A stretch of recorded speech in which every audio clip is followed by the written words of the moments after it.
السلام علیکم ورحمۃ اللہ۔ سب سے پہلی اور بڑی اپڈیٹ یہ ہے کہ ریسنٹلی انجینئر محمد علی صاحب سے یہ سوال ہوا کہ سارے نبی تیرے در کے سوالی پڑھنا کیسا ہے، تو اس پر انہوں نے کیا جواب دیا، آئیے ہم ان کی ویڈیو کو دیکھتے ہیں۔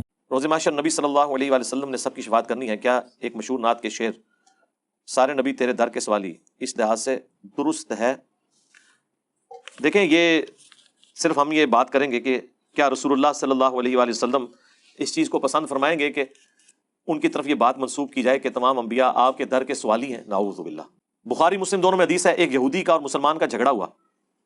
یہودی نے کہا اللہ تعالیٰ نے موسیٰ علیہ السلام کو تمام جہان والوں پر فضیلت دی، مسلمان نے کہا کہ اللہ تعالیٰ نے محمد رسول اللہ کو تمام جہان والوں پر فضیلت دی۔ بس اسی دوران یہ آپس میں لڑ پڑے اور مسلمان نے تھپڑ رسید کر دیا اس یہودی کو۔ وہ شکایت لے کے رسول اللہ کے پاس آیا تو نبی علیہ السلام نے اس مسلمان صحابی کو ڈانٹا، اور اس لیول تک ڈانٹا کہ فرمایا مجھے یونس کے اوپر بھی فضیلت مت دو۔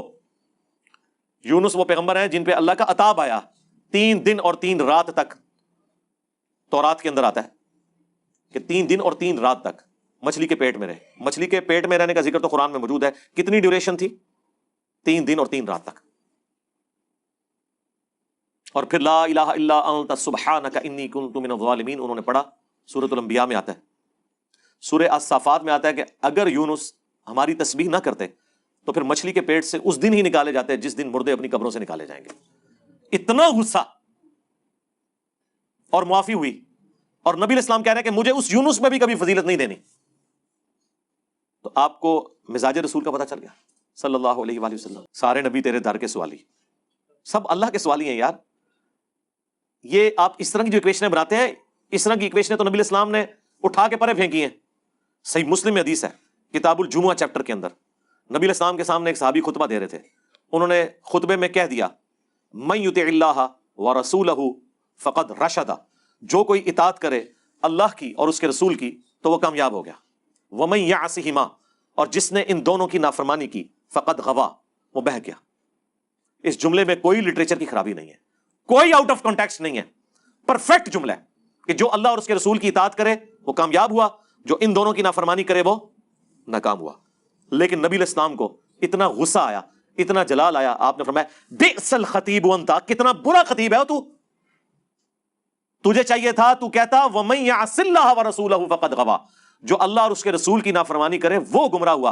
تو نے یہ کیوں کہا کہ جو ان دونوں کی نافرمانی کرے وہ گمراہ ہوا؟ یہ تھی پہلی اپڈیٹ۔ اب بات کرتے ہیں دوسری اپڈیٹ کے بارے میں۔ دوسری اپڈیٹ یہ ہے کہ اکثر لوگ اس بات کی دونس لگاتے ہیں کہ ہندوستان پاکستان میں صوفیاء کرام نے اسلام کو پھیلایا، جس کی وجہ سے آج لاکھوں لوگ مسلمان ہیں۔ تو فائنلی جاوید احمد غامدی صاحب نے اس پر ان کو جواب دیا ہے، آئیے ہم ان کی ویڈیو کو دیکھتے ہیں۔ کہا جاتا ہے کہ بھائی ہماری جو بھی بنیاد ہے، نتیجہ دیکھو پورا ہندوستان آج مسلمان ہے، یہی یہاں پر بڑے بڑے بزرگان دین تھے، اولیاء اللہ تھے، صوفیاء تھے، انہی کے ساتھ چل کے سلوک کی منازل طے کر کے ان کا مرید بن کے لاکھوں نہیں کروڑوں لوگ مسلمان ہو گئے۔ اسلام کی خدمت اس سے بڑھ کے کیا ہوگی؟ تو نتیجہ تو ہمارے حق میں پورا قرآن پڑھ جائیے، اللہ تعالیٰ کو اس سے کوئی دلچسپی نہیں ہے کتنی بڑی تعداد میں لوگ مسلمان ہو گئے۔ اس سے دلچسپی ہے کہ انہوں نے دین کو سمجھا کیسے، انہوں نے اپنے آپ کو جنت میں جانے کے قابل کتنا بنایا ہے، انہوں نے اپنا تزکیہ کس بنیاد پہ کیا ہے۔ اس طرح کی چیزیں جب زیر بحث آئی ہیں تو حضور کو توجہ دلا دی گئی ہے کہ آپ کا یہ کام نہیں ہے، آپ کا کام صرف یہ ہے کہ آپ بلاغ مبین پر کھڑے ہوں۔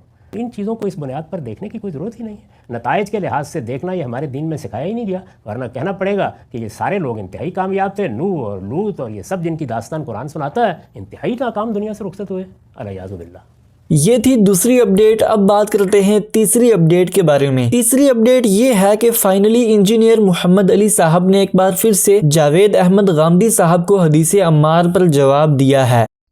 وہ غامدی صاحب بھی ان کو پتہ نہیں شیطان نے کہانی کرائی، وہ کہتے ہیں جی عمار کو باغی جماعت قتل کرے گی، تو حضرت علی نے یہ حدیث کیوں نہیں کوٹ کی حضرت معاویہ کو؟ بھی کی ہے کوٹ؟ آپ کو اگر حدیث کا نالج نہیں ہے تو آپ باہر نکلیں، کوٹ کی ہے۔ حضرت معاویہ کو خود بھی پتا تھی، وہ پھر ٹاپک اور طرف چلا جائے گا۔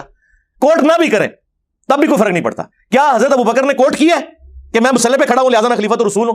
کہ غامدی صاحب کا یہ کہنا کہ یہ جو حدیث بخاری اور مسلم کی یہ فراڈ ہے، حالانکہ یہ حدیث متواتر ہے اور محدثین نے اس حدیث کی دفاع کے اوپر کتابیں لکھی ہیں۔ چند گنتی کی احادیث ہیں جو متواتر ہیں، جو کثرت سے صحابہ نے روایت کی ہیں۔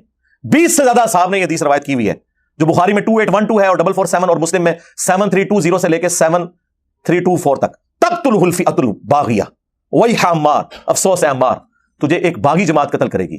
یدعوہم الی اللہ، یدعوہم الی الجنہ، دونوں الفاظ ہیں، تم تو انہیں اللہ اور جنت کی طرف بلا رہے ہوگے، ویدعونہ الی النار، اور وہ جماعت تمہیں جہنم کی آگ کی طرف بلا رہی ہوگی۔ اور غامدی صاحب پریشان ہوئے، وہ کہتے ہیں آپ کو پتہ ہے اس حدیث کا کیا مطلب ہے اگر ہم صحیح مان لیں؟ جی ہمیں پتہ ہے، لیکن وہ جو آپ کو خدشہ لگا ہے اس کا حل بھی ہم آپ کو دیں گے کہ جہنم کی طرف بلایا جانے والا عمل ہے، یہ جہنمی نہیں ڈکلیئر کیا، جھوٹ بولنا جہنم کی طرف لے جانے والا عمل ہے، لیکن ہم جھوٹے کو جہنمی نہیں کہتے۔ یار یہ بیسک دین ہے، بیسک فقہ ہے، اس کو آپ سمجھیں۔ آپ اس سے یہ رزلٹ کیوں نکالتے ہیں کہ ہم نعوذ باللہ اہل جمل نے تو خیر رجوع کر لیا، اہل صفین کو ہم جہنمی مان رہے ہیں، نعوذ باللہ۔ ہاں ان کا عمل جہنم کی طرف لے جانے والا تھا۔ یہ تھی آج کی ساری اپڈیٹس۔ اگر آپ اسی طرح کی اسلامک یوٹیوب کمیونٹی کی اپڈیٹس کو سب سے پہلے دیکھنا چاہتے ہیں تو مسلم ٹوڈے کو ضرور سبسکرائب کیجئے، اور ملتے ہیں اسی طرح کی نئی اپڈیٹس کے ساتھ، تب تک کے لیے اللہ حافظ۔